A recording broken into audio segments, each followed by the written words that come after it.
Buenos días a todos. Estamos aquí hoy en día en el Instituto de Estudios Europeos. Yo soy Rajko Petrović, investigador científico de este instituto y tengo un gran placer para hablar hoy en día con profesor José Girón. Es un catedrático jubilado de la Universidad de Oviedo, un historiador, una persona increíble que ha publicado durante su carrera 47 libros. Se trata de una persona que ha escrito varios libros y varios artículos sobre la situación en nuestros terrenos aquí en el espacio post-yugoslavo, y aquí con nosotros tenemos sus dos libros, una que se llama La intervención de la OTAN en la República Federal de Yugoslavia, y otra hecha junto con el profesor Slobodan Pajovic, que se llama Los nuevos estados de la antigua Yugoslavia. Y un libro pequeño pero muy interesante, que se llama El profesor que regresó del frío. Se trata de, bueno, podemos decir, sobre un libro que dice sobre el viaje que el profesor tenía desde Sofía hasta el Belgrado, sí, y con todas las cosas que ha ocurrido durante esos días. Pero bueno, estimado profesor, vamos a empezar. Realmente otra vez es un placer estar aquí con usted, y creo que nuestra audiencia, no solamente aquí en Serbia, sino también en España, va a tener la oportunidad para oír pocas informaciones importantes sobre la situación actual en España, pero también sobre algunos otros temas.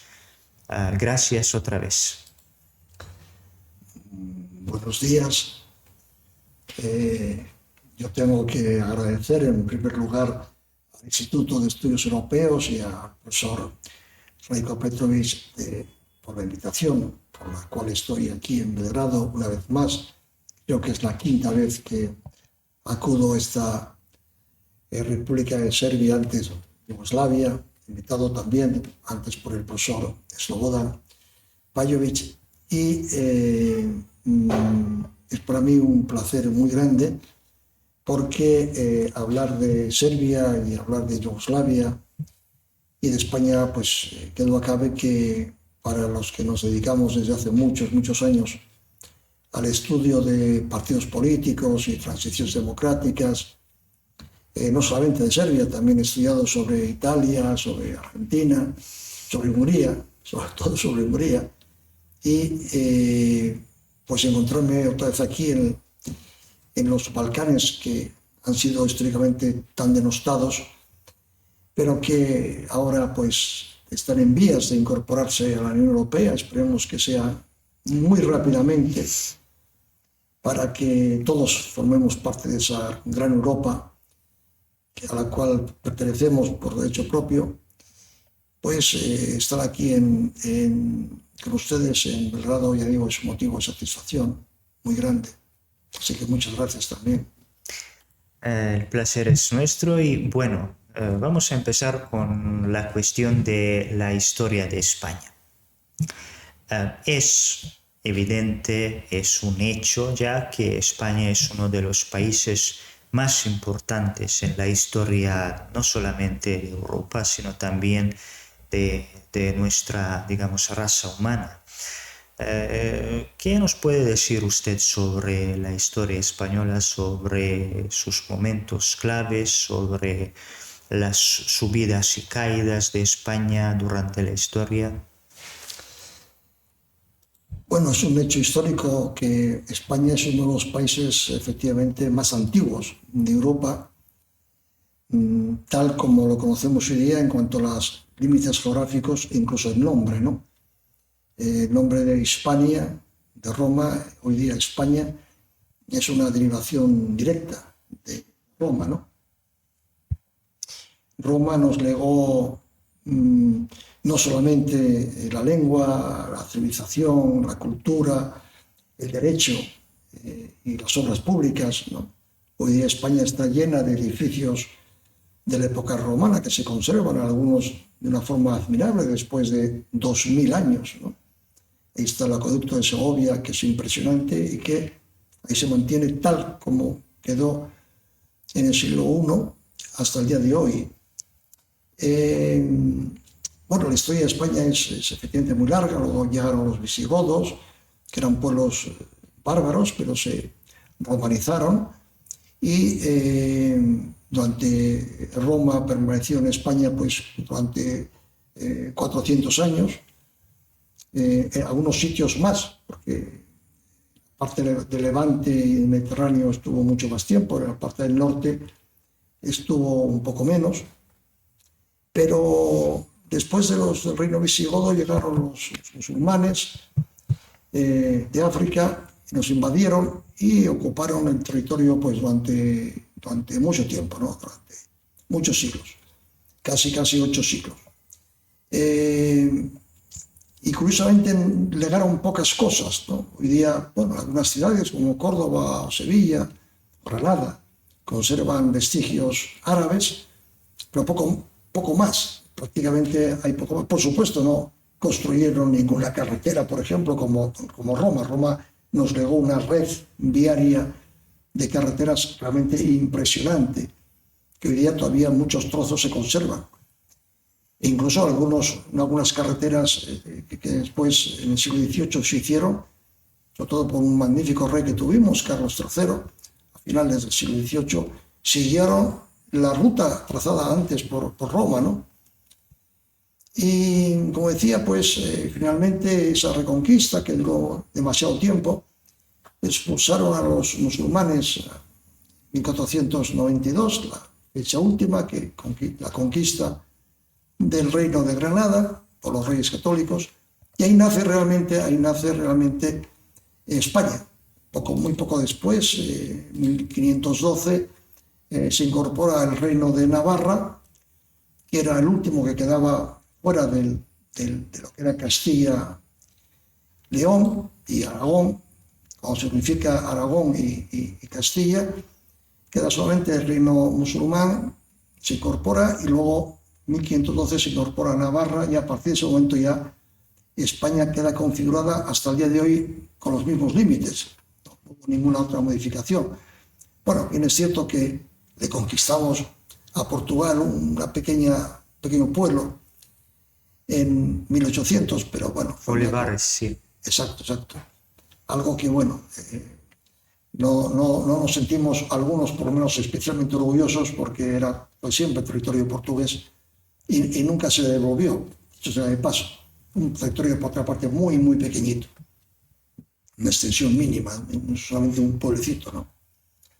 Bien, pues luego, bueno, España sufrió después la invasión de Napoleón. Hay que reconocer que España fue el primer país que venció a las tropas invencibles de Napoleón Bonaparte. O bien es cierto que llegó el tema de Rusia, el gran descalabro, pero España fue el primer país que, en la batalla de Bailén, venció a un poderoso ejército francés, ¿no? Tras la guerra con Francia, en España se proclama por vez primera una constitución. Bien es cierto que Napoleón nos había regalado la primera constitución española, que se firmó en Bayona, pero los juristas españoles no la quieren reconocer porque fue una concesión y un regalo de Napoleón. Por eso pasa a la historia como la primera constitución de 1812, que se firma en Cádiz. Dura muy poco porque en el 14 vuelve el rey Fernando VII, que había estado prisionero en Francia, regresa y lo primero que hace es dar un golpe de Estado y anular la Constitución. Vuelve el sistema absolutista y el rey persigue de forma despiadada a los liberales fusila centenares de liberales. Los que tuvieron más suerte marcharon al exilio, a Portugal y sobre todo a Inglaterra. En 1820, un coronel, un general asturiano, por cierto, da un golpe de Estado, derriba a la monarquía absolutista y establece una monarquía constitucional. Regresa a la Constitución de 1812, dura muy poco, solamente 3 años, porque el rey está negociando con las potencias entonces del Tratado de Viena y un ejército francés vuelve a invadir España para reponer en el trono al absolutista Fernando VII. Y es curioso constatar un hecho que es lamentable, pero que es así, o así fue la historia de España, y es que los españoles que se dedicaron a asesinar y matar a las tropas francesas en 1808, 1814, cuando en el año 23, es decir, apenas 10 años después, viene otro ejército francés a invadir España, los reciben con los brazos abiertos, les dan pan, comida, flores, porque nos vienen a liberar de los liberales. Así es el pueblo español. Primero lucha contra Francia y después abraza a los franceses. Incomprensible, pero así era entonces el ejército y sobre todo la población española, que no nos olvidemos que estaba en aquella época totalmente mediatizada por los curas católicos, que primero reniegan de Francia y después apoyan a Francia porque vienen a devolvernos el absolutismo del rey. Bueno, el siglo XIX es un siglo muy dramático en España porque tiene lugar nada menos que 3 guerras civiles a lo largo de un siglo. Los carlistas, que así se llamaban los absolutistas, no aceptan a los liberales y los liberales no aceptan a los carlistas absolutistas y ensangrientan el suelo español durante 3 guerras. La primera dura nada menos que 7 años, la otra dura muy poco, la segunda y la tercera vuelve a durar mucho tiempo. Finalmente, en España hay un periodo muy corto, se llama el Sexenio Democrático, que dura de 1868 a 1874, donde por primera vez España se constituye como un país plenamente democrático, pero solo dura 6 años. Vuelve otra vez la monarquía constitucional, pero realmente una monarquía corrupta, donde el caciquismo y la oligarquía son los que imperan. En España la burguesía capitalista, la burguesía moderna, la burguesía comercial, industrial, tenía un desarrollo muy pequeño, solamente afectaba a 3 regiones, y además las 3 periféricas, Cataluña, País Vasco y Asturias. El resto del país era un país agrario, de analfabetos, de gente que malvivía. Realmente hoy día uno se sorprende de cómo podían vivir, ¿no? La auténtica miseria, ¿no? Mientras los condes, duques, marqueses vivían en la opulencia, vivían en la gran magnificencia, ¿no? En sus grandes palacios, vivían de las rentas del campo, no trabajaban, porque los hidalgos en Castilla tenían prohibido el trabajo, porque era una deshonra para los hidalgos trabajar. Solo trabajaban los obreros, los campesinos y la burguesía, que trabajaba. Y bueno, a finales del siglo XIX, comienzos del XX, comienza en Cataluña y en el País Vasco, comienzan unos partidos nacionalistas. Poco a poco van haciéndose cada vez más fuertes en el Cataluña y en el País Vasco.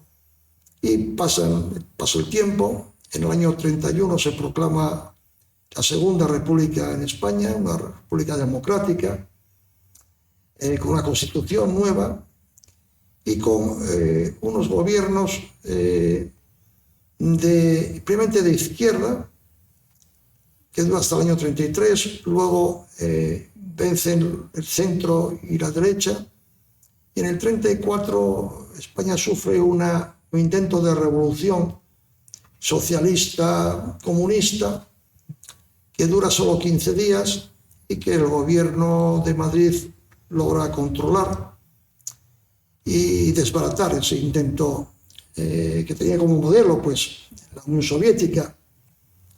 Y en el 36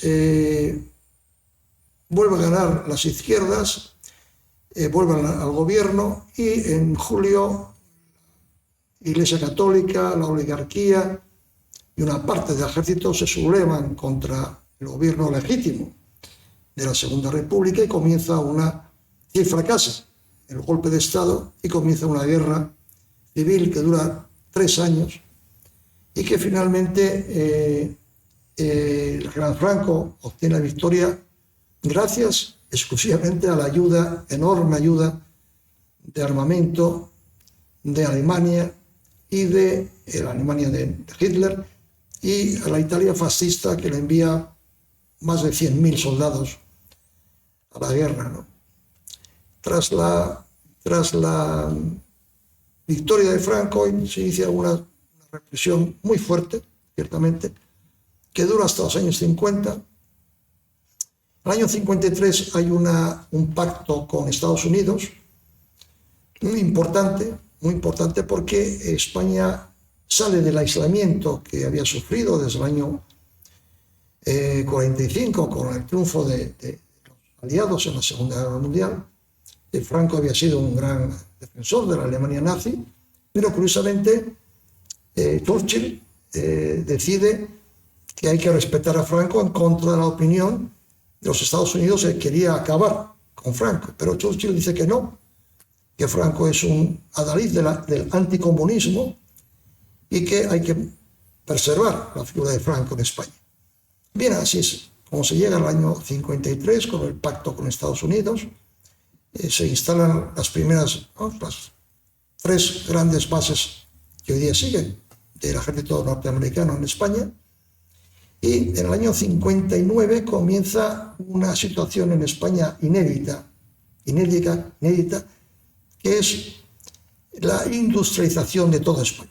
España, que era un país agrario, totalmente obsoleto, y sin turismo como hoy en día. Exactamente, pues se convierte en una potencia industrial de gran envergadura gracias a los planes de desarrollo de unos ministros que procedían de una organización ultracatólica que se llamaba el Opus Dei, y que Franco les permite hacer su política. Franco no sabía nada de economía, pero permite a esta gente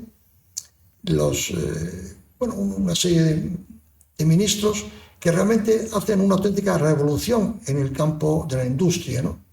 Un país atrasado, un país totalmente agrícola, lo transforman en 10, 12 años, 14 años en un país, ya digo, de potencia industrial en Europa. España crece de forma vertiginosa, y hay una cuestión que es muy, muy importante. Y es que en España, hasta los años 50 y desde todo el siglo XIX y XX, España era un país que tenía una pequeña minoría muy ricos, una enorme masa de población pobre, muchas gracias, pobre, y no había clase media, no había burguesía media. Y lo que hace el franquismo años 60, 70, es crear una clase media realmente impresionante. Es decir, se achica de forma sustancial la clase pobre y pasan a incorporarse a la clase media con su piso, su apartamento, su coche 600. Con empleos seguros. Con empleo seguro. No nos olvidemos que en los años 60, comienzos 70, en España hay un pleno empleo, ¿no? Pleno empleo. Y el segundo crecimiento económico más alto en el mundo, después de Japón. Exacto. Algo realmente que se debe a esa etapa final del franquismo.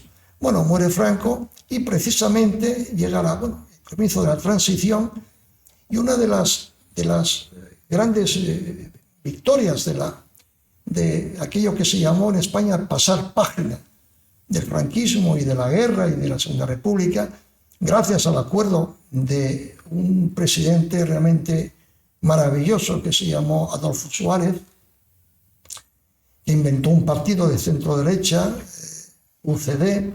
Perdón, profesor, ¿se puede decir que Adolfo Suárez era una persona, digamos, esencialmente importante en la historia española en la segunda mitad del siglo XX? Fundamental. Fundamental. Una persona fundamental. No nos olvidemos que Suárez había sido ministro con Franco, y de ministro de Franco se va a convertir en el primer ministro de la democracia. Sí, mediante un sistema que articuló, no fue él, fue un asesor, Fernández Miranda, que decidieron pasar de la ley a la ley mediante la ley. Respetar la ley franquista a pasar a la ley de la democracia mediante una ley que ellos inventaron, para pasar de la ley a la ley sin ningún tipo de convulsión, de ningún tipo de problema, ¿no? Y eso fue el gran mérito de Adolfo Suárez, porque también, hay que reconocerlo, el mérito de Santiago Carrillo, el líder comunista, que lo aceptó ese sistema, y el propio PSOE de Felipe González, que aceptó efectivamente renunciar a sus postulados republicanos y a sus postulados antimonárquicos para aceptar la monarquía impuesta, no nos olvidemos, impuesta por Franco, pero aceptada después por el PSOE y por el Partido Comunista, como la opción de no a la ruptura, sí a la reforma, y esa reforma de Suárez fue la que nos regaló la democracia, ¿no? Y bueno, a partir de ese momento, pues tenemos el gobierno de Adolfo Suárez, que fue más bien corto. Llega el PSOE con una victoria en el año 82, el gobierno de Felipe González, que dura 14 años. Luego viene el gobierno de Aznar. Aznar tenía también la posibilidad... Dos mandatos, pero sí, podía haber seguido. Y todas las encuestas vaticinaban que volvía a ganar Aznar, pero renunció. Dijo que consideraba que 2 mandatos eran suficientes y no quería repetir.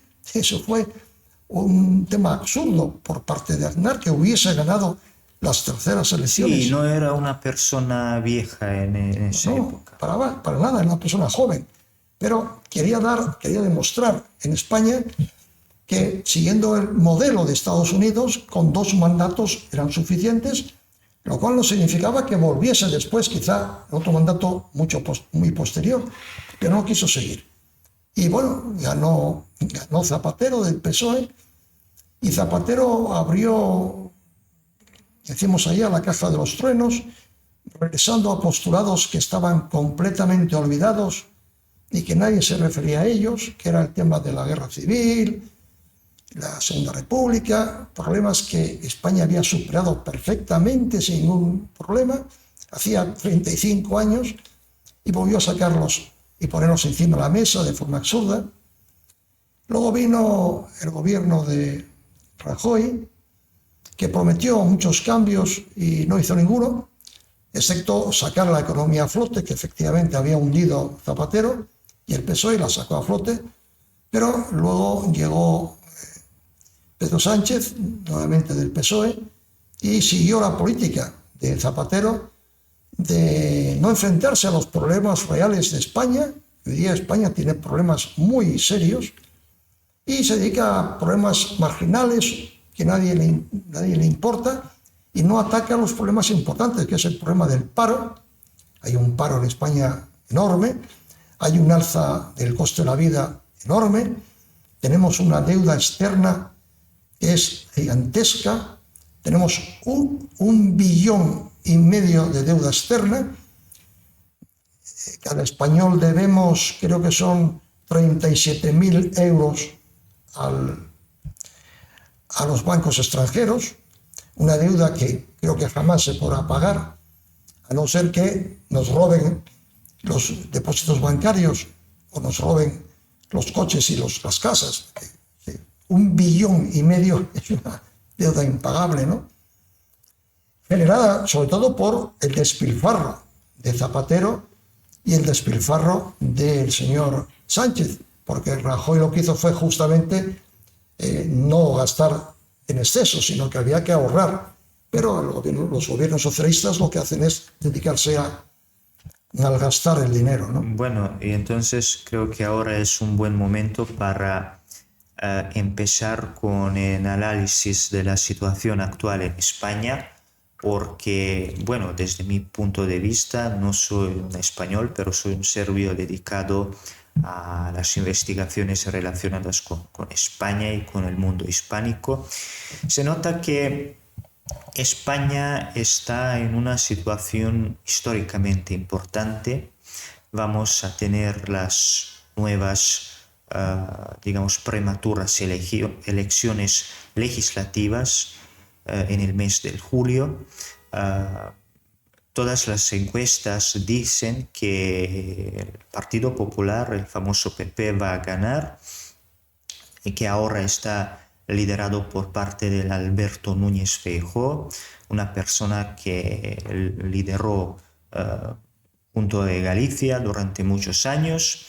En otro lado, se nota que Pedro Sánchez, el presidente del gobierno español actual, durante los últimos 5 años, y líder del Partido Socialista Obrero Español, está tratando de movilizar a toda la audiencia izquierdista española para, digamos, hacer una coalición para simplemente llamar a todos los votantes que tal vez abstendrían en el proceso electoral para no permitir no solamente la victoria del Partido Popular, que va a ser evidente desde mi punto de vista, sino también impedir una nueva coalición entre Partido Popular y Vox. Y si eso se ocurre, me parece que vamos a tener, digamos, un terremoto político en España y que va a atraer mucha atención de toda Europa. ¿Y qué nos puede decir usted sobre la situación actual, sobre la lucha entre izquierda y derecha, sobre el éxito de Vox en las últimas elecciones municipales, etcétera? Bueno, para empezar, estoy totalmente de acuerdo con su análisis sobre España. Yo creo que conoce usted muy bien España y el momento actual. Podría ampliar el tema, pero realmente el tema central, estoy de acuerdo con usted, con Raiko. Y efectivamente España tiene en estos momentos tiene muchos problemas, problema económico evidente, y luego tenemos dos problemas con el nacionalismo catalán y el nacionalismo vasco. Y todas las encuestas de los últimos 8 meses para acá, casi 10 meses para acá, dicen que va a ganar el Partido Popular, pero el dilema está en que no va a conseguir obtener mayoría absoluta, con lo cual va a tener que gobernar en coalición en el gobierno o parlamentaria con el partido de más a la derecha de Vox, un partido que Sánchez y la izquierda acusan de ser un partido de extrema derecha y no se recatan en decir que es un partido fascista, lo cual es absolutamente una gran mentira. Pero no nos olvidemos que Sánchez es un mentiroso patológico, un mentiroso, tiene problemas mentales realmente importantes este señor, y Vox no es en absoluto la extrema derecha, es una derecha nacionalista que, bueno, podríamos decir un poco el equivalente a Hungría, para entendernos, o a Meloni en Italia, ¿no? Meloni, que era muy extrema derecha y ahora se ha suavizado muchísimo ahora que está en el gobierno. O tal vez Trump en los Estados Unidos, porque la lema electoral de Vox 2 o 3 años atrás era hacer España grande otra vez. Claro, porque efectivamente Vox tiene una política que conecta con una parte de la población, por eso tiene 4 millones de votos. Yo no creo que haya 4 millones de fascistas en España. Los habría con Franco, pero ahora después de 40 años, no. Pero conecta mucho con la población española. ¿Por qué? Pues porque quiere una inmigración que sea regulada, una inmigración normalizada y no lo que está pasando en los últimos 10, 15 años, que es una inmigración masiva de gente de Marruecos y de gente, lo que en España el gobierno llama subsaharianos, que yo como me crié en la escuela de los años 50 y 60 llamábamos negros, que no es ningún descalificativo porque la gente somos negros, blancos, amarillos, azules y rojos. Y los negros son negros, pero Sánchez, si esto lo digo en España, me pueden meter en la cárcel. No se puede emplear la palabra negro, hay que decir subsahariano. Bueno, yo empleo la palabra negro porque soy muy mayor. Y si se molestan, ¿qué le vamos a hacer? Efectivamente, quieren una regulación de la inmigración. Es decir, que todos los inmigrantes que lleguen a España y encuentran trabajo, pues perfectamente bien que trabajen y se integren. Pero lo que no se puede admitir, o al menos una parte de la población, de esos 4 millones de gente, no admiten que lleguen cientos de miles de inmigrantes y el gobierno les regale todos los meses 450 euros sin trabajar.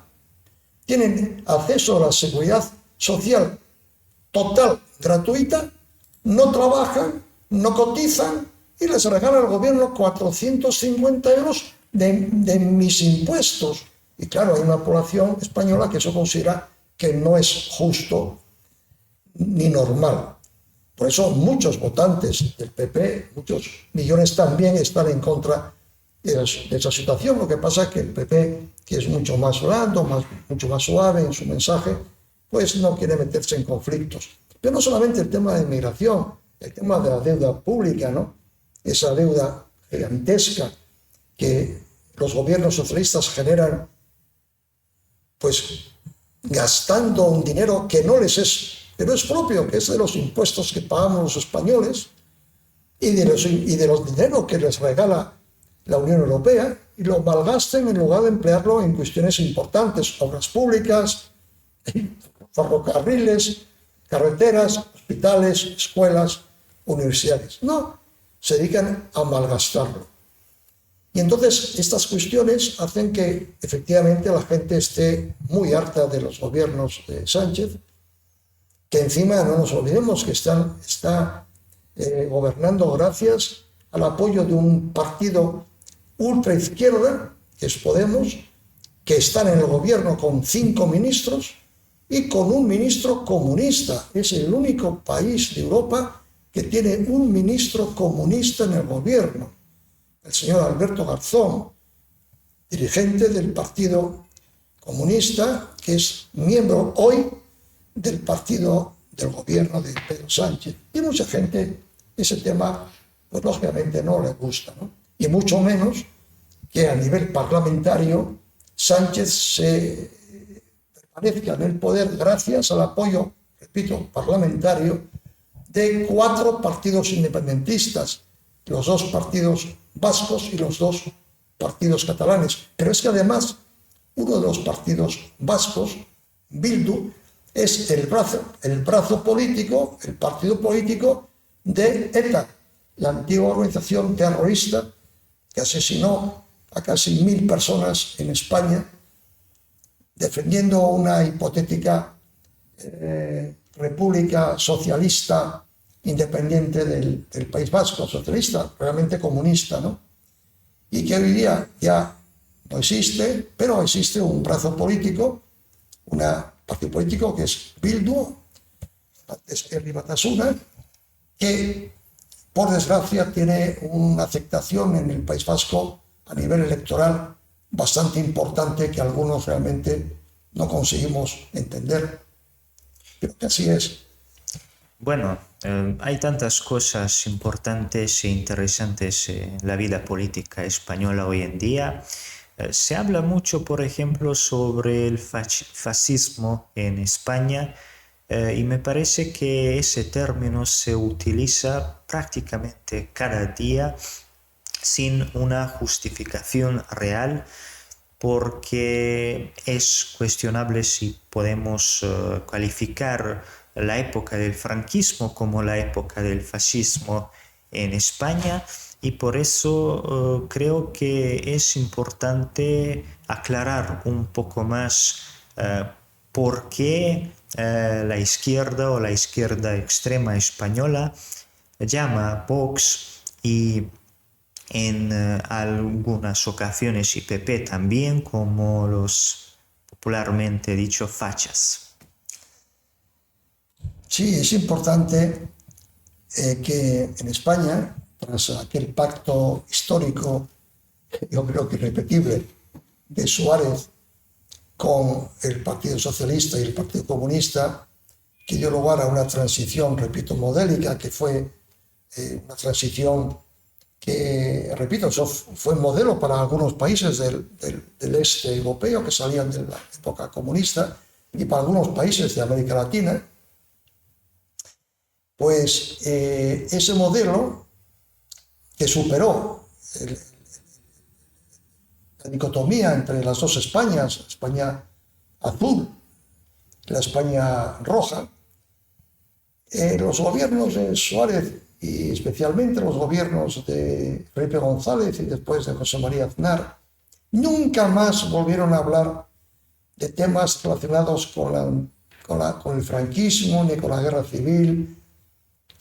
Aquello decimos en España, se había pasado página, teníamos una página en blanco que volver a escribir, pero todo aquello estaba totalmente en el olvido. 14 años con Felipe González, 8 con Aznar, y de repente llega el señor Zapatero. Y Zapatero vuelve a sacar el tema de la guerra civil, del franquismo. No se hizo justicia, hay que volver a hacer justicia. Y entramos en una dinámica realmente muy peligrosa, además absurda, porque el tema estaba completamente olvidado. Y era una solución buena desde su punto de vista. Totalmente. Olvidar. Claro, porque es que la represión en la guerra, la gran represión había sido de Francisco Franco, cierto, pero también había habido una represión republicana. Los historiadores... El famoso terror rojo. Claro, los historiadores que se han dedicado al tema, que personalmente lo he leído, pero no lo he estudiado en profundidad, pero según los historiadores que conocen bien el tema, Franco fusiló a 100.000 personas, que es una cifra realmente espectacular, pero el gobierno de la República fusiló a 30.000, muchos menos, cierto, pero también fusiló. Entonces, y eso estaba en la gente, en las carnes de la gente de ambos bandos, muy a flor de piel, muy a flor de piel. Pero afortunadamente Suárez lo que hizo, no podemos seguir en esta batalla, hay que dar punto final. Es como si en la guerra de secesión en Estados Unidos, pues 80 años después estuviesen los confederados y los norteños entre ellos peleados. No, a los 10, 12 años aquello se había superado y nunca más se volvió a hablar del tema. Pero en España, Zapatero volvió a sacar el tema a flote cuando era absurdo. Y nadie, si la sociedad civil no lo demandaba, no lo pedía, ni unos ni otros, pero lo sacaron a flote. Y Sánchez ya, por supuesto, cometió auténticas, con perdón, barbaridades. Sacar a Franco de una tumba para meterlo en otra tumba. A generales franquistas, Queipo de Llano, para otra tumba. Pero bueno, ¿qué sentido tenía cambiarlos de tumbas si estaban bien enterrados? Pues que quedasen allí, ¿no? Y claro, la última situación con José Antonio Primo de Rivera. Lo mismo. Él era la persona fusilada por parte del gobierno republicano, y en otro lado Federico García Lorca también era fusilado durante la guerra civil, pero por parte de las tropas nacionalistas. Pero no nos olvidemos de un dato quizá muy pequeño, pero muy importante. El gobierno republicano, en plena guerra civil, presentó a Franco una propuesta para canjear a José Antonio Primo de Rivera. Y Franco no lo aceptó. ¿Por qué? Porque Franco prefería a José Antonio Primo de Rivera muerto. ¿Por qué? Porque él, que en principio fue un brazo ejecutor de algo mucho más profundo, pero cuando vio que la posibilidad de quedarse él en el poder, no quería la Falange, porque él, que se apoyó en la Falange y en el carlismo y en el ejército y en la Iglesia Católica para dar el golpe de Estado, cuando vio la posibilidad de que quedase él en el poder, no quería ni los jefes carlistas ni los jefes de Falange, y prefirió que matase a Primo Rivera para quedarse sin esta figura, que era lógicamente una figura política de gran relieve, no militar como Franco, y que debería haber sido... Sí, pero con una capacidad intelectual muy grande. Claro. Y es interesante también mencionar los dos destinos de Mola y Sanjurjo, dos de tres generales que han comenzado la revolución o lucha contra la Segunda República, los rivales directos del Franco. Y además, curiosamente, los dos, Sanjurjo y Mola, mueren en extrañísimas circunstancias en dos accidentes de aviación exactamente iguales. Que son dos personas que por méritos propios y por antigüedad debería corresponderle, en todo caso, el gobierno de España, nunca Franco. Franco, bueno, son opiniones personales, pero liquidó, mató a Sanjurjo, que era el gran cerebro de la operación, y después a Mola, a Emilio Mola, y después a José Antonio Primo de Rivera. Y no nos olvidemos que los principales jefes carlistas, no los fusiló porque estos, más inteligentemente o más rápidos, huyeron en coche a Portugal y se salvaron, porque si no también fusilan a los jefes carlistas. Con lo cual se queda el único general. Y tampoco olvidemos que al cabo del año 47, 5 generales que habían hecho la guerra con Franco van a verlo a Franco y le dicen: se acabó la Segunda Guerra Mundial, se acabó el peligro en España por el que hicimos la guerra, hay que devolverle el gobierno a el rey, al príncipe, el rey Don Juan, que era el legítimo sucesor del último rey de España, Alfonso XIII. Su hijo, Don Juan, estaba en el exilio en Portugal. Él vivía en Estoril, En sí. Estoril, exactamente. Y entonces estos 5 generales, uno de ellos era Aranda, que es un general importantísimo para que Franco ganase la guerra. Aranda fue uno de los 5 que fue a ver a Franco y se entrevistó con Franco, y Franco le dijo: yo de aquí no me muevo, y acto seguido cogió a esos 5, a 4 de ellos los mandó castigados a Mallorca, y uno de ellos, curiosamente, murió en extrañas circunstancias. Hay una cuestión, por lo menos desde mi punto de vista, muy importante cuando se trata de España, es la cuestión de su política exterior. Y aquí hay mucha gente, muchos historiadores, politólogos, que dicen que la política exterior española es muy seria, ponida a un nivel muy alto, de que se trata de una diplomacia vieja. Y me interesa, desde su punto de vista, qué posición tiene España hoy en Europa y en el mundo, y especialmente cuando se trata de las relaciones con las, digamos, nuevas potencias mundiales. China en primer lugar, Rusia, Irán, tal vez Turquía, y claro, con el mundo latinoamericano. Bueno, efectivamente, España tuvo siempre una política exterior importante, ¿no? Pero tampoco tan importante, ¿no? Porque en el siglo XIX España era una potencia de segundo orden, ¿no?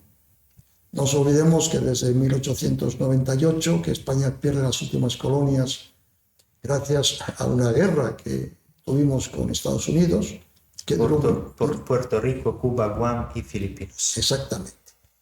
Todas esas antiguas colonias españolas, Estados Unidos nos las arrebató, nos las robó literalmente mediante una estratagema típicamente norteamericana, el famoso Maine, que podríamos hablar largo y tendido del asunto. El caso es que nos robó esas colonias y España pasó de segunda a tercera categoría. En la conferencia de Algeciras de 1906, sobre todo Francia, con la que teníamos buenas relaciones, también Gran Bretaña y Alemania. Alemania habíamos tenido relaciones muy buenas siempre por motivos históricos de los casas reinantes, ¿no? Durante 300 años tuvimos en España una casa reinante que eran los Austria, ¿no? Los Habsburgo, ¿no? Luego pasamos a depender de los Borbones franceses. Bien, entonces nos concedieron una pequeña extensión territorial en el norte de África, que se llamó el Protectorado de Marruecos, y un muy pequeño territorio en la Guinea Ecuatorial, que pasó a ser una colonia española. Bien, el caso es que con Franco, Estados Unidos, que le interesaba instalar en España bases militares, porque, claro, España es el último país de Europa, ¿no? El extremo de Europa, extremo sur-oeste, y mantuvimos unas relaciones muy cordiales con Estados Unidos, hasta el punto de que Eisenhower visitó a Franco, le dio un abrazo con Franco en el año 59. Sí, es un evento muy famoso. Claro, muy famoso porque eso sería impensable 10 años antes, ¿no? No nos olvidemos que hemos dicho hace un instante que Estados Unidos quería acabar con Franco. Fue Churchill que dijo que no. Franco le debe todo a Churchill.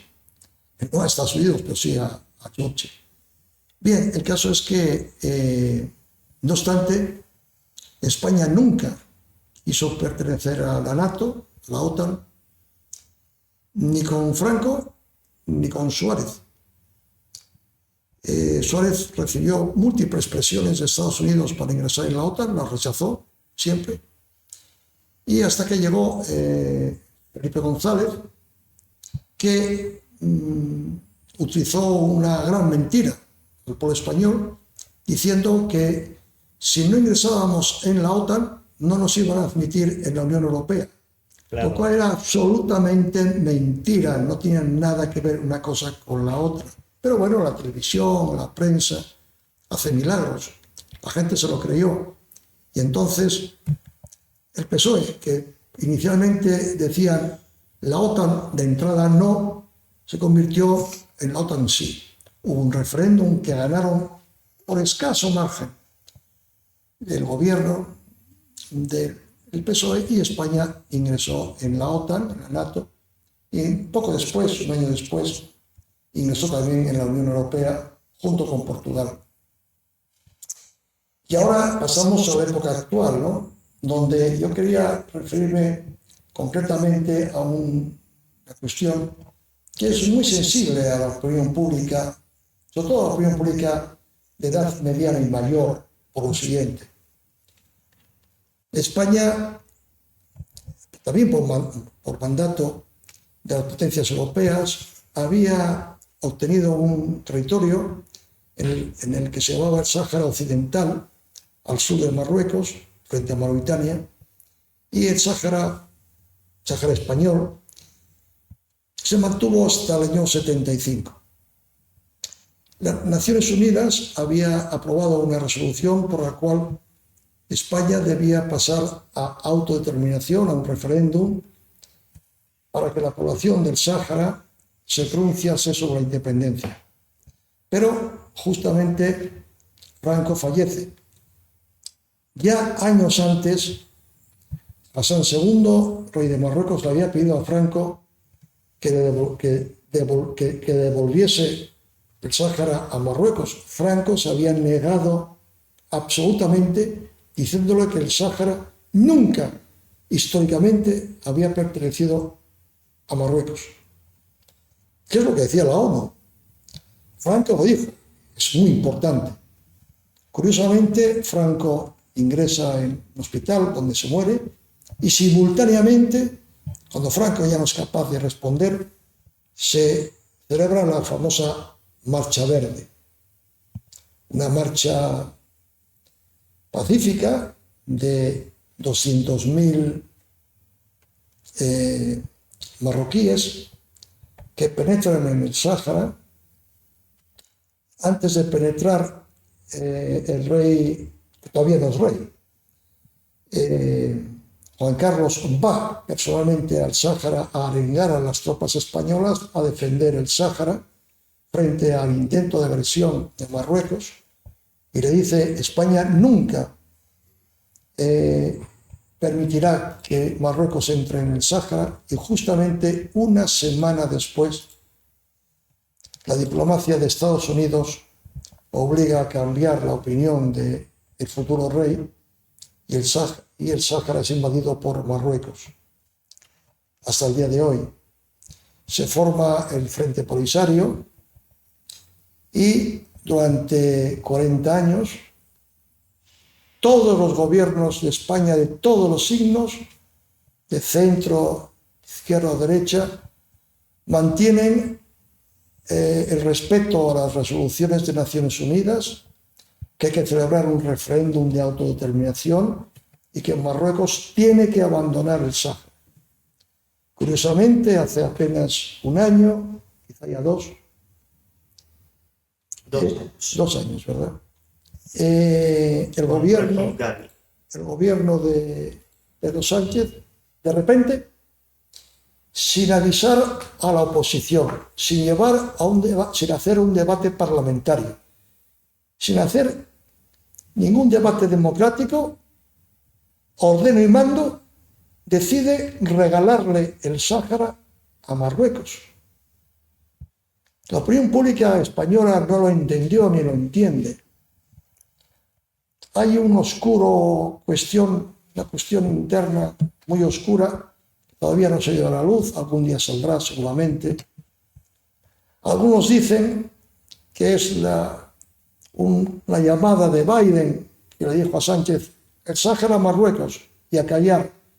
Otros dicen que hay un espionaje de los servicios secretos marroquíes a la mujer de Pedro Sánchez, con turbios negocios por el medio, y que Sánchez tuvo que claudicar, sea lo que sea. El caso es que ahora el papel que tiene el futuro gobierno de Alberto Núñez Feijóo es considerable, porque a ver qué hace, ¿no?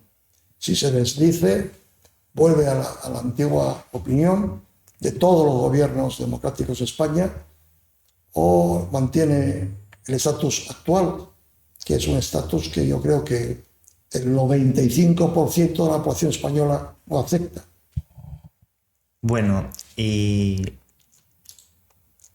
podemos decir solamente pocas palabras sobre las relaciones entre España y China y España y América Latina. Sí. Bueno, con el tema de China, España tiene unas magníficas relaciones económicas. En España, en los últimos 20 años, se han ido cerrando múltiples pequeñas fábricas y consumimos exclusivamente productos chinos.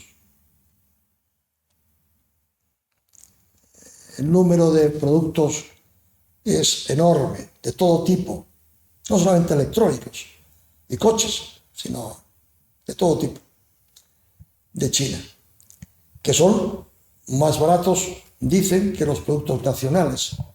Ya no se sabe, porque las fábricas españolas han cerrado. Con respecto a Putin y con Rusia, manteníamos unas excelentes relaciones también económicas. Nosotros vendíamos trenes Talgo a Rusia. En en una visita en el año 19 a Rusia, estuve un mes entero recorriendo el país, un país, perdón, maravilloso, pues me encontré con una sorpresa. Viajé varias veces en trenes Talgo españoles por la red de ferrocarriles rusos. España... Hay que mencionar una cosa desde mi punto de vista importante, perdón, profesor. España es uno de los pocos países europeos occidentales que no está dependiente del gas y petróleo ruso, y es una cuestión muy importante para muchos países europeos, Alemania, Francia, Italia, pero España no tiene esos tipos de problemas. Claro, ciertamente es verdad, el gas viene de Argelia, venía. Argelia está de uñas por España por el tema del Sáhara. Claro, está totalmente en contra de España por el tema del Sáhara.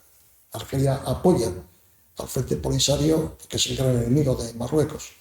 Bueno, el caso es que el tema quería acabar también diciendo que no solamente vendíamos trenes a Rusia, sino también que España recibía millones de turistas rusos, que ahora se acabó.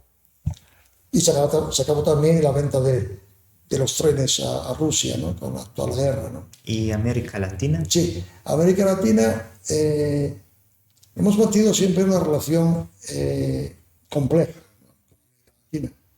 ¿Por qué? Porque siempre eran como hijos menores, ¿no? Como hermanos menores, ¿no? La madre patria, ¿no?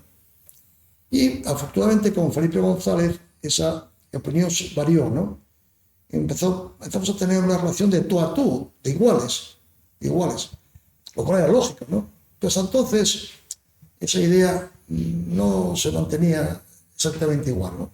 Y con Felipe, y hasta el día de hoy, se mantiene una relación, pues, evidentemente muy estrecha y muy normal entre los países. Bien es cierto que el PSOE, y sobre todo Sánchez, tiene una gran carencia, tiene una gran amistad con gobiernos de izquierda de América Latina, mientras que el PP mantiene una relación más distante con estos gobiernos, véase por ejemplo el caso de Argentina, más distante y más cercana a posturas más conservadoras, lógicamente, ¿no?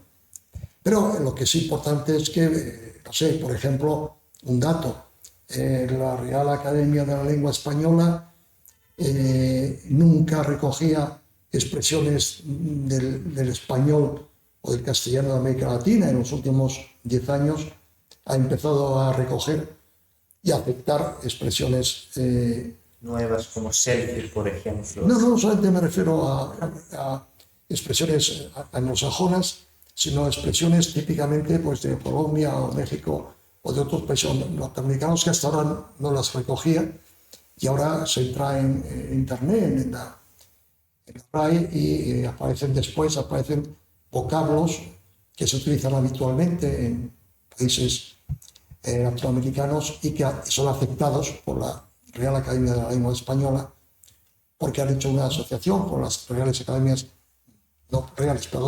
academias de la lengua de México, Argentina, etcétera, etcétera.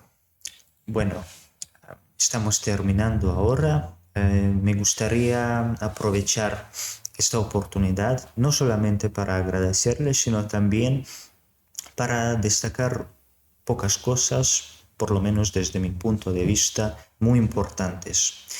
España es uno de los países europeos más importantes para la política exterior serbia hoy en día, porque ya como sabemos todos, España es uno de los 5 países miembros de la Unión Europea que no han reconocido la unilateralmente autoproclamada independencia de Kosovo.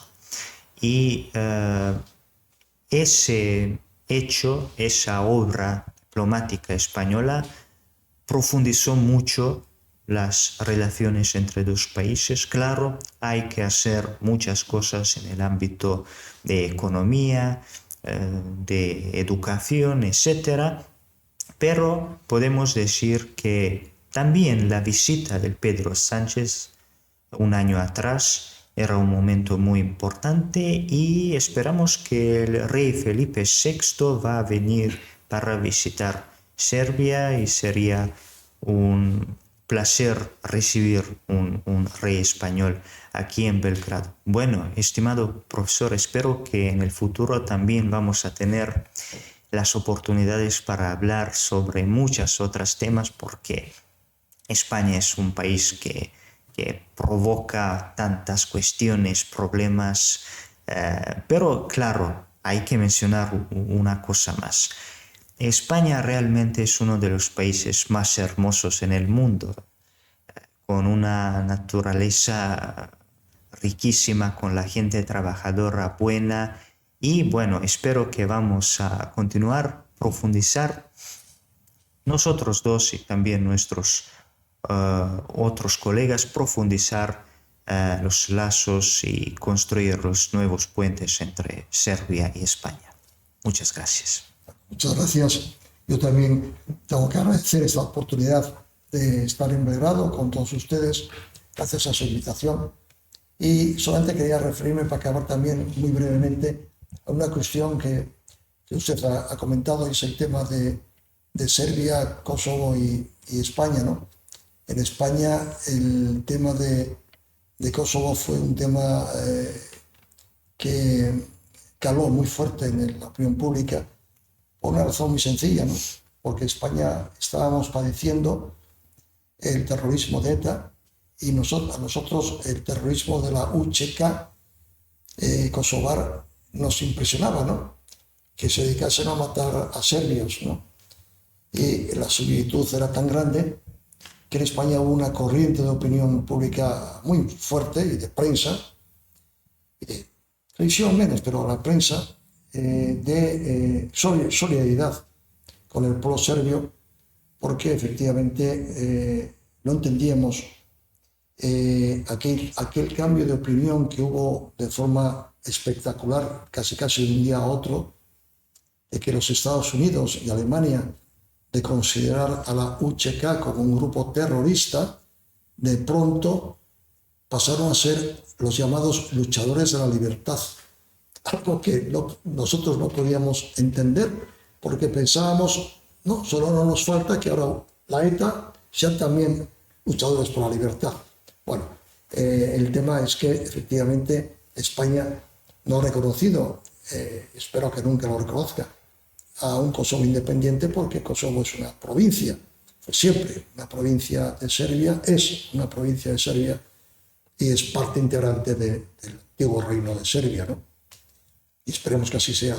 Y no obstante, no solamente 5 países, porque la inmensa mayoría de los países del mundo no han reconocido la independencia de Kosovo. Otra vez, muchísimas gracias, profesor, por este apoyo y por esas palabras tan lindas y históricamente correctas, claro. Hasta pronto. Muchas gracias.